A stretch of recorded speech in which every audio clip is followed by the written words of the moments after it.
This is absolutely taking the absolute mick now. How dare he? Let's get into this.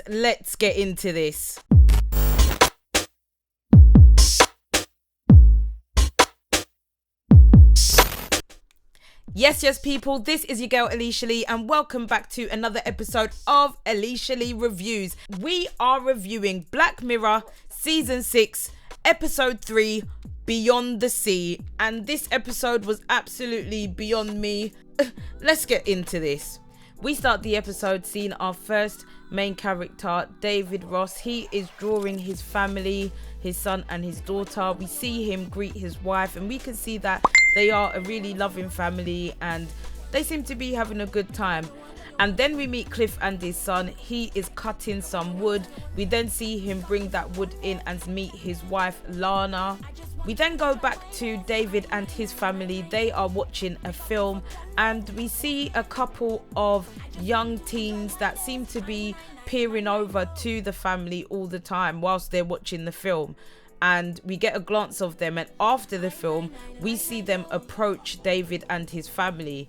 The teens are really honoured to meet him, and they go on to touch him and say it's incredible, and that's making us think, okay, what's going on? I started thinking, what's happening here? You know, as they shake his hand, they go on to say, wow, like, you feel so real. And then they go on to talk about, so up there, are you sleeping? Then he goes to start explaining what, you know, the whole human experience and what it's like. And then that's when his wife interrupts him, you know, to say, come on babe, we gotta go, we ain't got time for this. Is this what we're seeing? A clone, a replica? It's not the real him. And where is he? Where is the real him? You know that Black Mirror is famous for having consciousness being transferred. So could this, what we're seeing here, that's what I was thinking. Like, we've seen other episodes where you're able to transfer the consciousness, so that could be it. The interesting thing with this episode for me was that it's set back in time. So you're telling me there was this technology from back in those days? I wouldn't be surprised, to be honest. I wouldn't be surprised. We then see Cliff let Lana know that their son is hungry, so she goes to prepare some food. And as they're at the dinner table, we see Cliff say the prayers for the food, but there's no food in front of him. So that's letting us know that, yeah, something is going on. These bodies aren't them. It's them, but it's not them. We then go to David and his family arriving home after the movies, and his wife spots a suspicious van outside their house. David puts the kids to bed, and then we see him and his wife spending some quality time together. And yeah, when I say quality, you know what I mean. Let's leave them to have their good time. We then go back to Cliff and Lana, and it's funny because you can just see the difference between the two couples. David and his wife Jessica are really close, where Lana and Cliff, you can see that they're not as close, and it may be to do with the fact that Cliff isn't actually in his own, well, Cliff is in his body, but he's not in his body, as we later see that they transport themselves into the spaceship. And it's just like what we were saying in regards to their consciousness. This is a system where they're able to transfer their consciousness into a replica of them on Earth, where they're able to then carry out a mission on the spaceship. Wow. Now, I think that this is good, especially for people in space. You know, you want to spend time with your family, but you can't because you're in space. But I guess this is a way to still spend time with your family, but still continue the mission in space. So their physical bodies are on the spaceship, but they are able to tap into a replica format of themselves there on Earth. Now, they prepare for a mission. Cliff is seen getting ready, with David assisting him and getting his suit on, and it seems that he's in charge of the repairs and doing investigations outside of the ship. Now, before he does the mission, he takes off his chains and tags, and when he is back from the mission, he pops those things back on.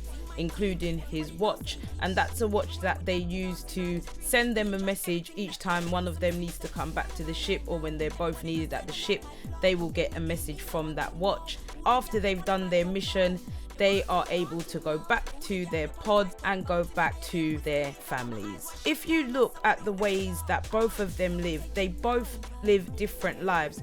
Now with David, he's a bit more social, a bit more out there, and with Cliff, he's a bit more of a recluse. They live far away from everyone, and they're not as surrounded by people as David is.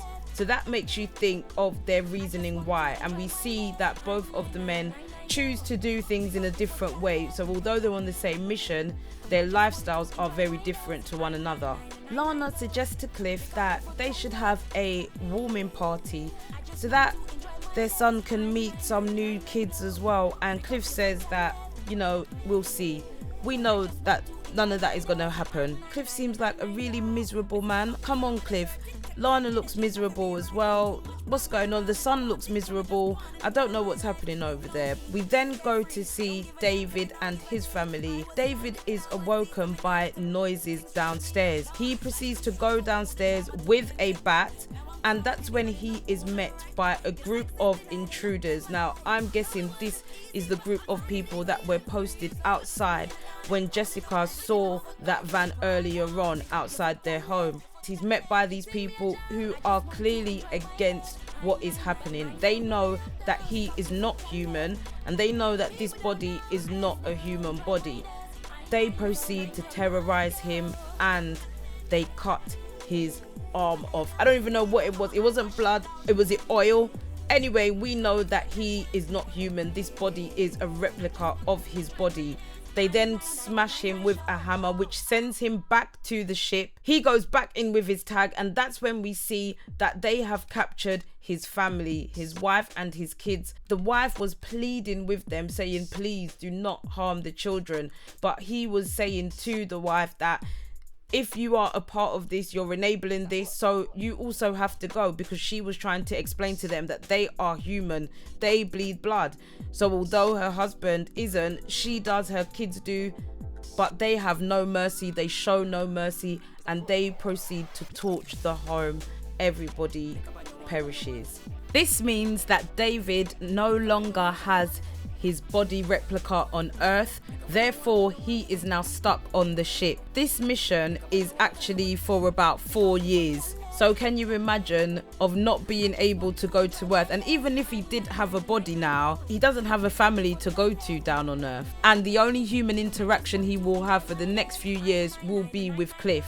We then go on to see Cliff and Lana in bed, and that is when Cliff gets the call about what has just happened to David and his family. Cliff goes to console David, and he is absolutely distraught. Cliff leaves him alone to grieve and go through the process. Cliff comes back to see Lana, goes on to explain that he's in a really bad way up there, and obviously this is going to cause some risk for himself and the mission if David isn't in a stable mindset to continue. Cliff and Lana talk about the tragedy, and Cliff explains that they even destroyed David's replica, which means that he cannot go back to Earth. And again, he says, even if he did, what is there for him? He then also explains that the replica cannot be remade. So this is basically a one of one. There is not going to be another replica. And I would love to know how they even got the replicas in the first place, because these people look real. It looks proper human, like it's the same person. How did you do it? And remember, this is back in the 60s. We see David watching the funeral on the TV that they have out in the space station, and you can just see the pain in his face. Imagine that, and the thing is, he physically saw it happen, but he wasn't physically there. Whilst Cliff is on Earth with his family, we see that David is all alone on the space station. I don't know what he is eating. I don't know what it looked like. Intergalactic poo, I'll be honest. I don't know what it was, but obviously that's the food that they have up there. No. As Cliff is out fishing with his son, we see that there seems to be a problem with the ship. The way that Cliff received that message, and the way he left his son on the riverside, I said, Cliff, nah, that's not very nice, is it? Off he goes back to the ship, and that's where he is met by David, who seems to be having a moment. He's in a trance. He isn't moving at all, and that's when Cliff asks him if he's okay, and he says yeah, but he's not fine. I think that's when Cliff realizes that he needs to do something to help him, because this is a two-man mission and they need to get through it together, and anything that happens with David could jeopardize Cliff's physical body, which is in space with David. Lana suggests to Cliff that Cliff could let David use his link in order for him to come down, just get some time on Earth, just to feel a bit of normality. I don't know, boy. You can just tell that it's something from here is not going to go too right, but we have faith, we hope, and let's just see how things go. Cliff goes back to the ship to let David know what him and Lana think, and to ask if this is something that he would be interested in doing, and of course David says he'd like that very much. Cliff and Lana talk about what she should say and what she should do when David comes down, just so that she is prepared for his arrival in Cliff's body. When David eventually does come down, it's a bit strange for him. Obviously, he's used to his replica. He is now in somebody else's body. David and Lana meet for the first time and decide to go on a walk in the forest. This is completely different to where David originally stayed, because he was more of a city boy, out there, going cinema, being more social, and now within Cliff's life, it's completely different. This is where David breaks down, and I think this is the first time he actually has fully had a cry about what's happened to his family.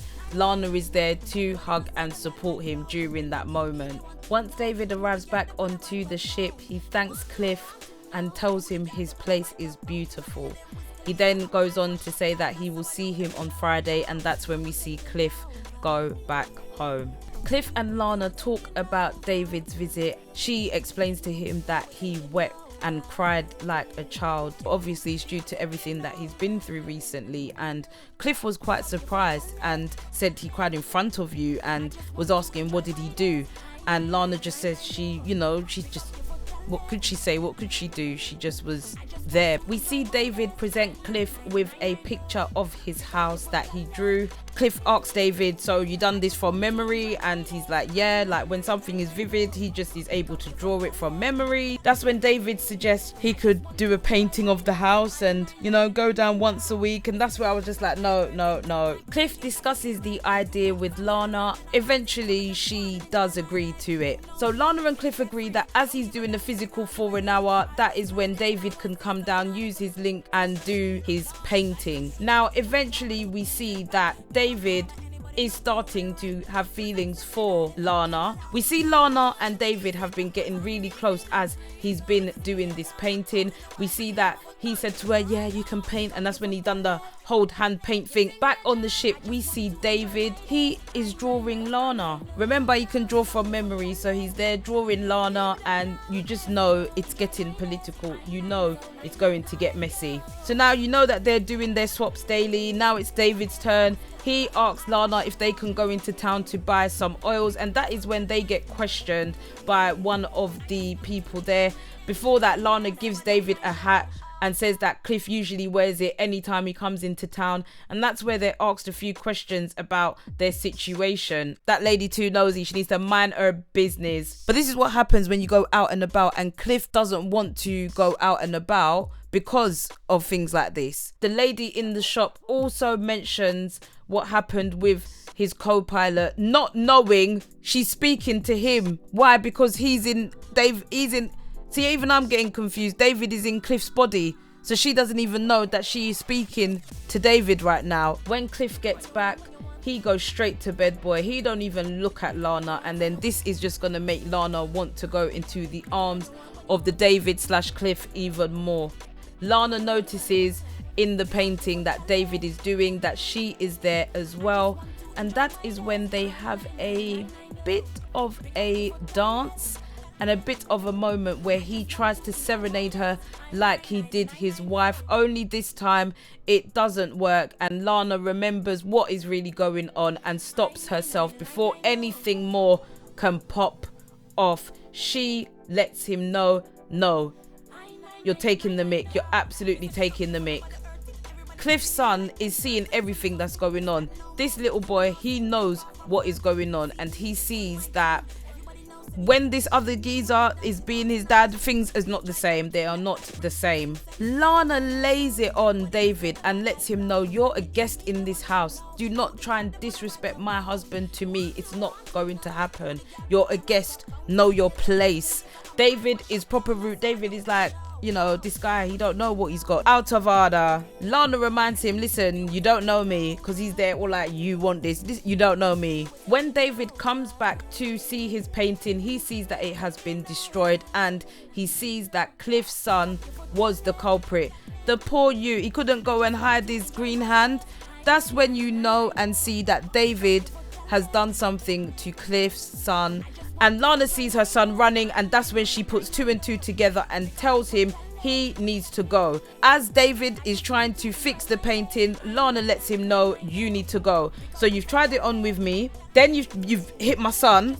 That's not your son. We see David is back, and he's back a bit earlier than usual. He's not his fun, bubbly self that he usually is anytime he comes back from using Cliff's body. So Cliff knows something is wrong. He goes to speak to Lana. Lana lets him know that David hit their son and she's not here for it. And he is kind of defending David, you know, trying to say that their boy can sometimes be a bit of a headache and reminding her of times of when they've had issues. But Lana lets him know, no, it's not on. Cliff says to Lana that, you know, just let him do 1 or 2 more visits, let him finish the painting, and then he'll come up with an excuse as to why he can't use the link anymore.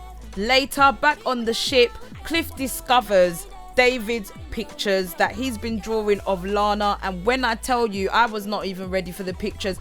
These are naked pictures. Now, to Cliff, this man draws from memory. So when you're going down there for your hour, you're doing this with my wife. Are you crazy? Cliff absolutely loses it. As soon as David comes back, he approaches and threatens him and lets him know, like, what are you doing? What has been going on? David tries to explain to him that it was just his imagination. He was just fantasizing and nothing happened. It's no excuse for Cliff. It's not on.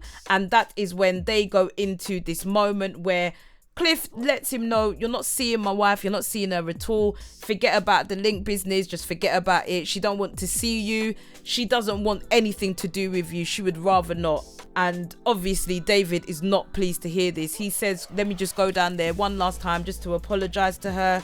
And Cliff lets him know it's not happening. Forget about it. When Cliff and Lana finally get a chance to speak again, he asks her about what is happening between them, and she explains that nothing happened between them. So he goes on to say, why is he finding these pictures of her that he's drawn? And she lets him know the truth, that she does feel alone. She was so tempted, but she knew deep down inside that that wasn't him. But she does feel unloved, and she does want to see more of that from him because she is really lonely. He's the only person that she does get to see, but she doesn't feel that love from him either. But I like this moment because at least it brought them together, and we see that since they've had that talk, Cliff starts to make subtle changes which Lana does notice and appreciates. Cliff lets David know that he won't be going down and he won't be using his link any longer. You know, Lana's had it up to here with him and she doesn't want to see him. That is when David says he would like to apologize to her, but Cliff lets him know that she is not interested. She doesn't want anything to do with him, and this just angers David. This is the breaking point for what we're about to see next. We see that when Cliff is using his link, David is watching him, and now he's had a shave as well, remember? And anytime, you know, someone makes any changes like to their hair or to their facial hair, it's usually like some sort of new beginning or some sort. I was not expecting this kind of beginning. We see that Cliff is back with his family enjoying a great time until he gets an emergency ping where he has to go back to the ship. And that is where he is met with David, newly shaven David, who says that there is an issue outside of the ship as we know, Cliff is the one that always deals with any types of issues like this. So he has to go out and investigate. And remember, anytime this happens, he has to leave his link in the ship. He is outside investigating. He can't seem to spot any issue. And as he is trying to go back into the ship, that is when he is not getting any response from David. No response at all. He's starting to panic, thinking what's going on. And then finally the door opens and he is let back inside the ship. When he goes back into the ship, he gets all his belongings except for his link. His link is in David's pocket. He says to David, "What did you do?" And that's exactly everybody's thoughts. What did you do, David? What did you do? When he gets back into his link and into his body, we see that his hands are covered with blood. David,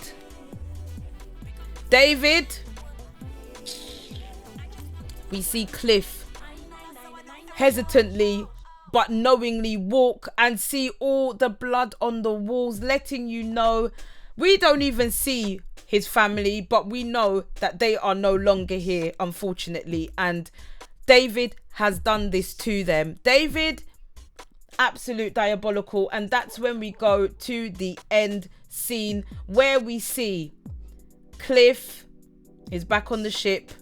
Remember, he's got no family now, so they're both even, I suppose. Cliff just looks at him, and that is when we see David kick out the chair, as in, yeah, come have a seat. The two loners together. How disgusting. Imagine that. So now they've got another 4 years of this. Another 4 years. What do you do? What do you do? The man that massacred your family, you have to work with him for the next 4 years. I don't know. I think forget the mission, innit? The mission done out. How dare you? I don't know what was worse. I don't know what was worse. If Lock Henry ending was worse or this one, I'm gonna go. I don't know. I think I'm gonna go with this one. It's the audacity at the end for me, where you just kick out the chair like you didn't just done a man's whole family. And the thing is, you know what it feels like because that happened to you. And you want to be the one to do that to someone else. David, disgusting. I know Cliff was a bit hard, but I think that was just beyond. It was absolutely beyond. But yes, people, that was the end of the episode. That was beyond the sea. Absolutely despicable behavior from David. And yeah, I'm going to have to give this episode, it's strange because it's so horrible what happened, but that's why we're giving it a 9. We're giving it a 9 out of 10. Now, the episode for me was a bit long. There was moments where it was a bit like, I don't want to say boring, but just a bit, you know. But I think it was good because it gave us a lot of background, a lot of context into the characters and their motivations, what drives them, and it basically led up to that horrid ending. But I did not expect that ending. But again, this is Black Mirror. What do we expect? We expect the horrible ending, so really I should have expected it, but I wasn't ready. I thought, yeah, maybe he might try and run off with his body or something, but actually just take out his whole family. Yeah, no. And he probably done that to the kid because the kid done that to his painting, so he's like, yeah, you little brat. But no, it's unacceptable, David. Unacceptable. Poor Cliff. Poor Cliff. But yes, people, 9 boys out of 10 for that episode. The next episode is episode 4 in the season, and that one is called Maisie Day. Make sure you hit the like button, hit the subscribe button, so you are notified as well when that comes out. And make sure when you hit subscribe, you hit the bell. There's a little bell when you hit subscribe. There's a bell next to it. Make sure you hit that as well, so you are notified each and every time I upload, to look out for the next review. But yes, people, I need a drink after that. That was a lot. Yeah, absolutely diabolical behavior from David. I will catch you in the next review. Don't know. Boy.